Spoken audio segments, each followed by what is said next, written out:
उभारण्यात येतोय, मात्र सर्व सुरक्षा चाचण्यांची पूर्तता करून उभारण्यात येतोय. काय सांगायचं बद्दल? महाराष्ट्राचे मुख्यमंत्री आदरणीय देवेंद्र फडणवीस साहेब आणि आमचे दोन्ही उपमुख्यमंत्री शिंदे साहेब असो अजित दादा या तिघांच्याही नेतृत्वाखाली महाराष्ट्राचं सरकार म्हणून आमच्या PWD खात्याच्या माध्यमातून हा पुतळ्याच्या उभारण्याचं काम आम्ही लोकांनी हाती घेतलेलं आहे. जो काही ती घटना घडली आणि त्यानंतरचा इथपर्यंत प्रवास, आता प्रत्येक छोट्या छोट्या गोष्टीवर लक्ष घालून हा पुतळा पुढच्या वर्षानुवर्ष इथे दिमाखात उभा राहावा, ज्या पद्धतीने स्टॅच्यू ऑफ युनिटीचं आता कौतुक होत आहे. अन्य मोठ्या स्मारकांचं मग स्टॅच्यू ऑफ लिबर्टी असो, जगभरातले जेवढे काही स्मारकांचं ज्या पद्धतीने त्याचं कौतुक होतं आहे, येणाऱ्या काळामध्ये राजकोटमध्ये उभं असणाऱ्या आमच्या ह्या शिवरायांच्या पुतळ्याचं पण त्याच पद्धतीचे कौतुक होईल, त्या दृष्टिकोनातून आमचं महाराष्ट्राचं सरकार पावलं टाकत आहे. आदरणीय सुतार साहेबांच्या नेतृत्वाखाली हा पुतळा उभारला जातोय. मला विश्वास आहे जो काही डाग आमच्या जिल्ह्यावर लागलेला आहे तो येणाऱ्या कालावधीमध्ये पुसला जाईल. किती दिवसांच्या कालावधीमध्ये हा पुतळा पूर्ण होईल? बघा, आमचा प्रयत्न आहे की 100 दिवसाचं आमचं टार्गेट आहे, पण त्याच बाजूला आम्ही ही काळजी घेतोय. त्या दिवशी मी आणि केसरकर साहेब आणि अजितदादांच्या एका बैठकीत होतो. आमच्या दोघांचाही आग्रह लोकप्रतिनिधी म्हणून एवढंच होतं की जे काय आपण उभं करतोय ते योग्य पद्धतीने आणि मजबूतीने उभं करावं, त्याची काळजी निश्चित पद्धतीने घेतली जाते. म्हणून लवकरच उभं राहील एवढंच तुम्हाला सांगू शकतो.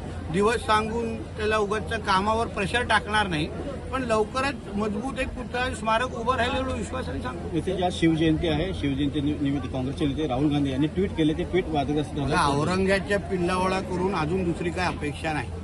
हे हिरवे साप आहेत जे औरंगाच्या विचारावर आमच्या देशामध्ये राजकारण करतात आणि म्हणून त्यांना नेहमी आमच्या शिवरायांचा द्वेषच दिसतो. आज शिवजयंतीच्या निमित्ताने तुम्ही स्वतःला एवढा मोठे देशाचे नेते समजतात, ज्या राजाचं कौतुक आणि मानणारा जगभरामध्ये एक मोठा वर्ग आहे, त्या राजाच्या जयंतीच्या निमित्ताने तुम्ही श्रद्धांजलीचा उल्लेख करता. राहुल गांधींनी देशाची जनतेची शिवप्रेमीची माफी मागितली पाहिजे.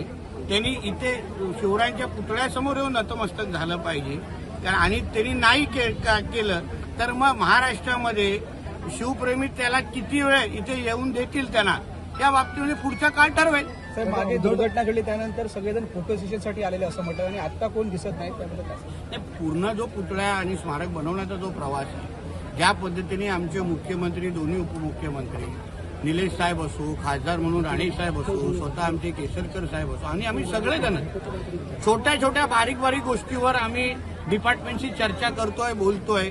कसा असला पाहिजे, फोटो कसे असले पाहिजे, काय सगळ्या गोष्टी म्हणून केसरकरजींच्या माध्यमातून बाजूला तर आम्ही शिवसृष्टीचं पण काम आम्ही येणाऱ्या काळात सुरू करतो.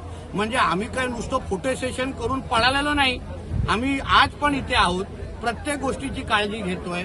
या इथे परत कुठला कसं, पण जे त्या दिवशी फोटो सेशन करणारे जे काही सगळे आलेले, पेंग्विन आलेले, म्हणजे प्राणी विवरले संग्रहालयातले प्राणी बाहेर पडून आलेले, कुठे आहेत आता ते?